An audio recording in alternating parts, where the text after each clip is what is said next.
ভারতবর্ষের বর্তমান defence minister Rajnath Singh তার নামে আমাদের দেশে একটি আমের নামকরণ করা হয়েছে।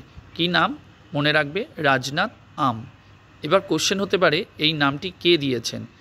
এই নামটি দিয়েছেন ভারতবর্ষে যাকে আমরা ম্যাঙ্গো ম্যান অফ ইন্ডিয়া নামে জানি, তার নাম কি? কালিম উল্লাহ খান।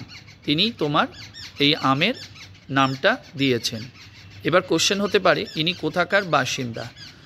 ইনি হলেন উত্তরপ্রদেশের বাসিন্দা এবং ইনি মনে রাখবে একজন হর্টিকালচারিস্ট।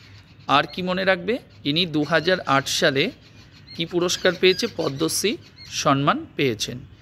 নেক্সট কোশ্চেন, 2025 সালে অর্থাৎ এবছরে যে G7 বৈঠক অনুষ্ঠিত হবে, কোথায় হবে? মনে রাখবে এটা অনুষ্ঠিত হবে কানাডাতে অনুষ্ঠিত হবে।